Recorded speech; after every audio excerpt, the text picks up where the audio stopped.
Guys, what's going on, APFC? Today I wanted to do a video on Arsenal's contract situation. We have 9 players heading into the final 2 years of their contract, with their contract finishing in 2022. We have 5 players in the last year of their contract. Now, I just want to bring you guys attention to what Raul Sanelli said last May when asked about the Aaron Ramsey contract situation. Obviously, Aaron Ramsey ran his contract down and ended up leaving on a free, one of our most costly mistakes in the last 5 to 10 years. He said, for circumstances, whatever it was, we went to the last year of his contract. That's a problem. When you get to the last year of the contract, because of the way it's designed, there are a lot of clubs that can get that player for free. Because of not renewing Aaron on time, we were in a situation where Aaron had incredible offers. He was really keen to stay with us and he was ready to make an effort. But at the end of the whole process, we had to be responsible with ourselves and protect the interests of Arsenal. We realised that we were going to cause an imbalance that would have been very harmful for the team's sake. The position of a club to losing a player of the quality, not only the football quality, but the human quality of Aaron, we have to avoid that.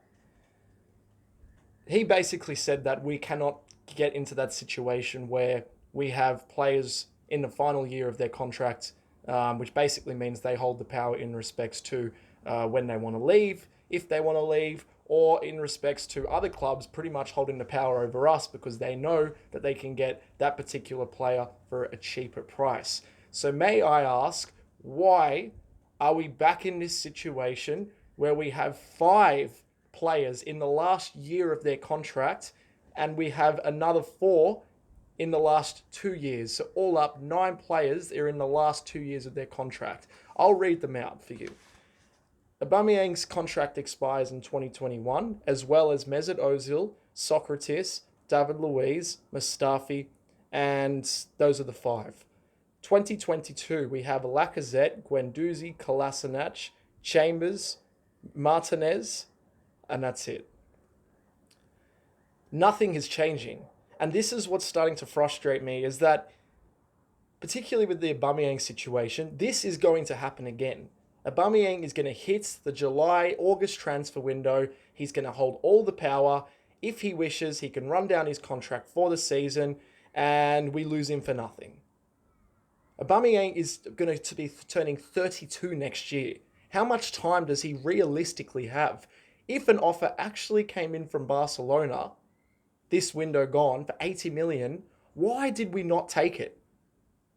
Put aside for a second Aubameyang's goals. And yes, I know you could say that's a bit contradictory to put aside such an important aspect of the team in respects to scoring goals, something that we're struggling with at the moment. But we have been mismanaged for so many years. So you would think that we would learn from our mistakes moving forward. Raul has clearly last May, some sort of publicity stunt that Arsenal put out, talked the talk about the Ramsey situation, saying, we're never going to do that again, that's the last time.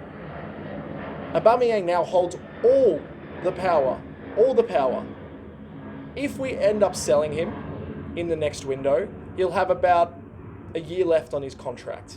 Instead of getting 80 million for him, we'll get about 30 to 40 million, maybe less.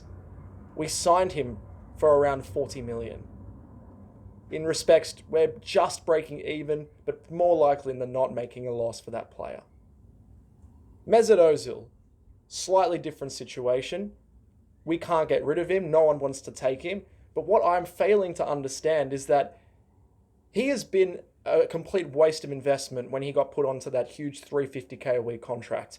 You would think the club would want to make some sort of return on investment for him. So when that club on deadline day came in from Qatar that wanted to take him, pay a transfer fee, and ultimately probably match similar amount to his wages, why did we not let him go? Apparently we said that the reason why we didn't sell him was because we couldn't find a replacement. We have 2 replacements. We've got Ceballos, who you are not playing at all. We have Joe Willock, very raw, not the finished product, but these are 2 replacements for the meantime. No one wants Ozil. Nobody wants him. No one in Europe wants him. No one. And finally, an Asian team comes in that can match his wages. We can't find a replacement. Since when has that ever stopped us before from selling key players? We sold Robin van Persie to Man United. We didn't try to actively find a good enough replacement. Until the following season when we signed Giroud and Podolski. We didn't replace Alexis Sanchez. We didn't replace him. So why is it now we're making these excuses for Mesut Ozil? We have made one of the most costly mistakes in the club's history of giving him that $350K a week contract. We ended up losing Aaron Ramsey because, as you would have just heard me say before, we couldn't afford to give Ramsey the money he wanted because it would have caused an imbalance in the squad. Yes, I get that, but that is because we decided out of panic when we lost Sanchez to put Mesut Ozil on $350K a week to waltz around the pitch. Sokratis, his contract expires at the end of the next season.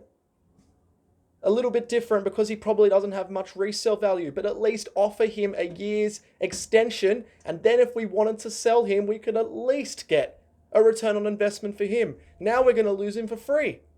Most likely. That's probably, I don't know what's going to happen with Aubameyang, but in respects to Ozil and Sokratis, that's already 2 players that we're going to lose for free. Mustafi, 2021.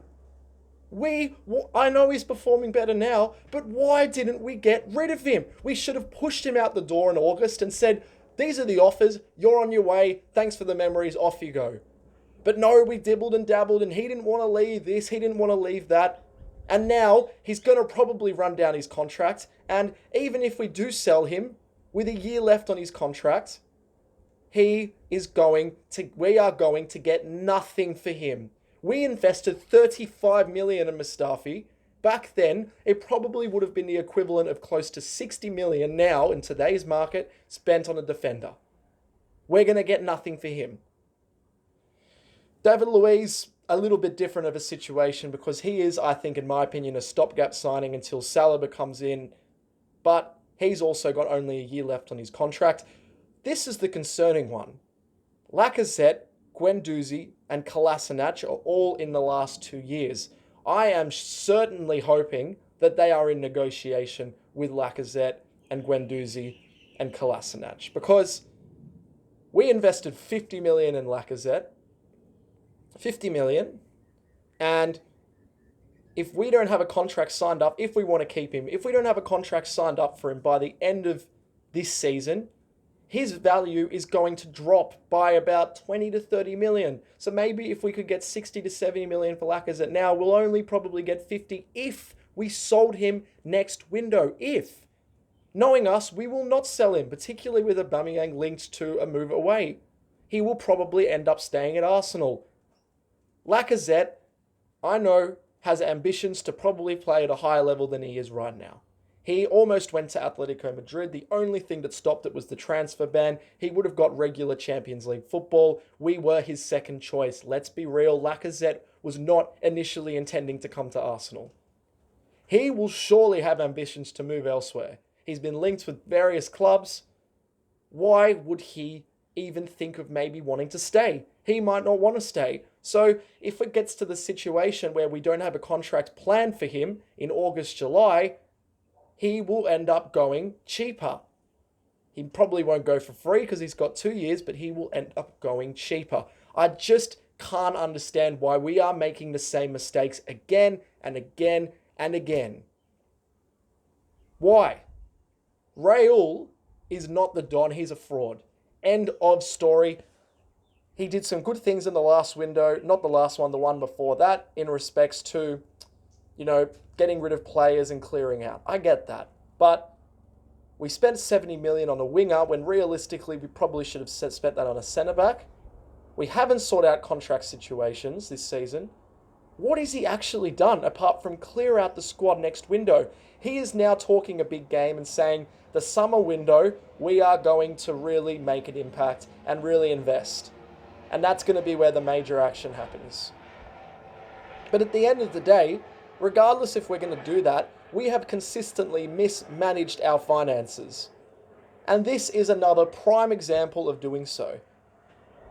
How could we not accept 80 million for a striker that's 31? He's got all our goals, but let's be real. If we did sell him a few days ago when the window ended, play Lacazette there, play Martinelli. This season's a fucking write-off anyway. We're not going to win the Europa League. We are not going to win the Europa League. I'm seeing fans genuinely believing we're still in for a chance. Do anyone realistically think we're going to knock over clubs like Inter Milan? They're second in the Serie A, third in the Serie A. And we're 10th in the Premier League. Their squad is better than ours. Better. You think we're going to knock over these clubs with ease? We are not the club that we think we are anymore, and a lot of this is down to the mismanagement of these contract situations. I know about maybe 6 months to a year ago, we put Guendouzi on a new contract. Fantastic. But when it comes to these players, these bigger players, these higher profile, more difficult situations, we let players walk all over us. Because players like Aubameyang, players like Sanchez, Van Persie, all these people knew that they were not bigger, but they were better than the level of Arsenal Football Club at that time. So they held all the power. We ended up losing these players for free. Sanchez got a huge offer from Manchester City in the August before his contract ran out.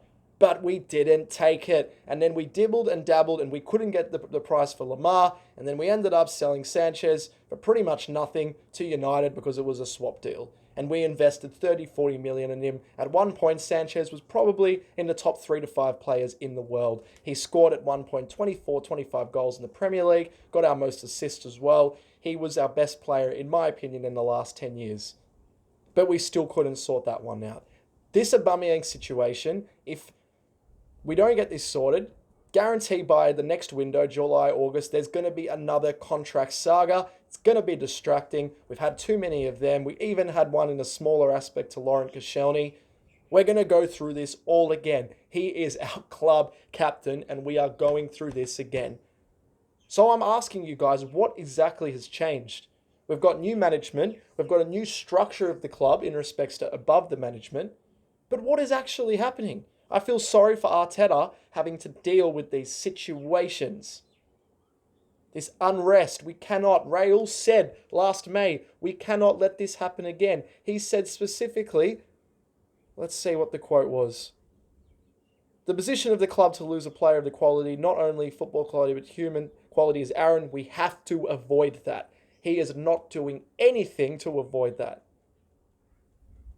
For some circumstances, whatever it was, we went to the last year of his contract. That's a problem. So why is it happening again, Raul? Why are you letting this happen again? He took too long to appoint Arteta. He didn't sack Emery in time. I'm not sure exactly what this guy is doing, and I'm not exactly impressed with a lot of the things that he's done, particularly in this situation. That's all I have time for today, guys.